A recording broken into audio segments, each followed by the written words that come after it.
대학 청년부 친구들 반갑습니다. 우리 저번 주에는 하나님이 어떤 분이신지에 대해서 함께 배웠죠. 하나님은 어떤 분이셨다고 말씀하셨죠? 하나님이 어떤 분이신지 우리가 알 수 없어서 하나님의 속성에 대해서 이야기를 했고, 또 하나님은 유일하신 한 분, 하나님인 동시에 삼위일체라고 우리가 저번 주에 배웠습니다. 그러면 오늘은 하나님이 어떤 일을 하시는지, 또 하나님의 작정에 대해서 함께 좀 살펴보도록 할 건데요. 우리 작정에 대해 살펴보기 전에 몇 가지 질문들이 좀 있을 거예요. 이런 질문들입니다. 세상은 엉망인데 하나님은 뭘 하고 계실까요? 또 세상은 어려운 일을 당하는데 하나님은 어디에 계실까요? 하나님은 우리를 재미로 만들어 놓고 어떻게 되나 구경하고 계신 게 아닐까요? 이런 질문들이 좀 들 수 있습니다. 이런 질문들에 대한 답은 우리 7번째 질문과 또 8번째 문항을 통해서 함께 살펴보도록 하죠. 우리 같이 좀 문항 좀 보고 오겠습니다.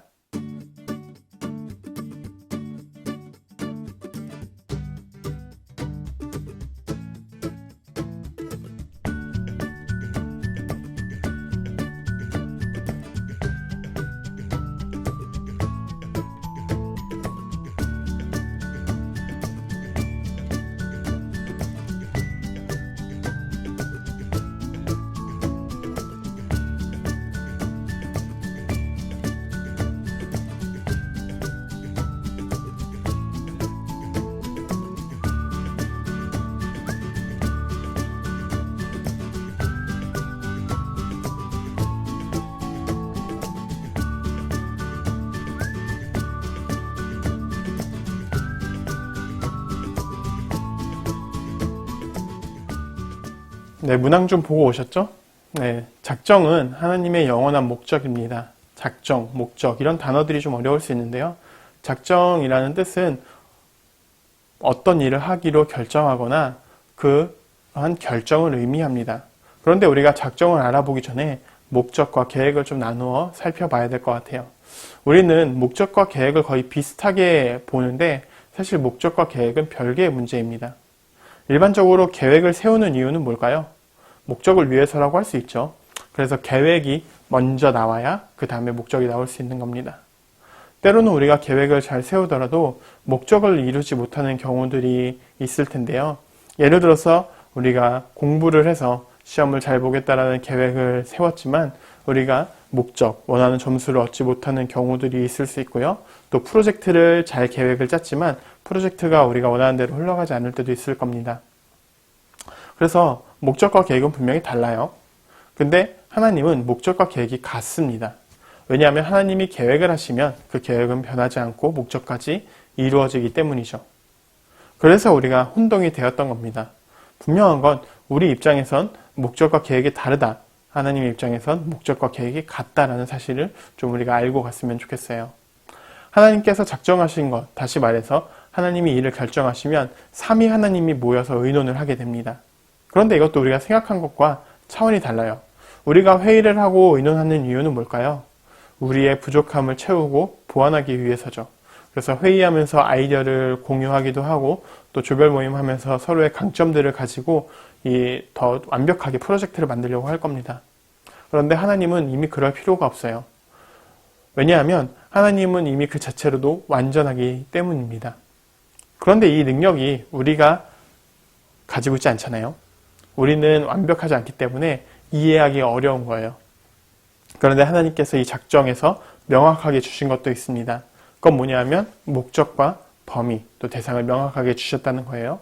작정의 목적, 다시 말해서 하나님이 행동하는 목적을 분명하게 알려주셨는데 그 목적은 바로 하나님의 영광을 위해서이고 이를 위해서 모든 것들을 사용해서 모든 범위, 모든 대상들을 사용해서 일을 하시는 거예요. 그래서 이 작정은 굉장히 놀라운 일인데 우리가 사실 이걸 이해하기가 어렵기도 해서 우리는 잘 믿으려고 하지 않기도 합니다.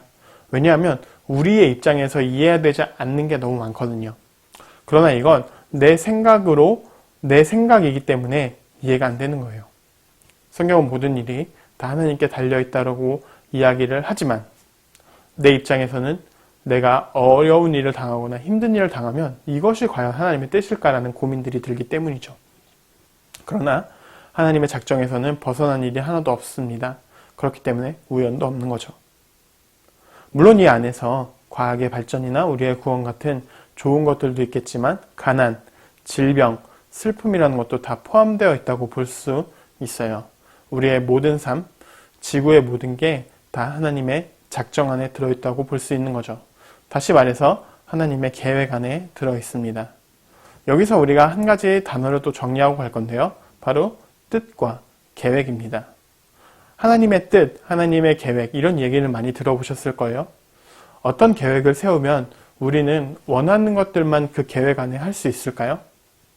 원하지 않는 것도 그 계획 안에 포함이 됩니다.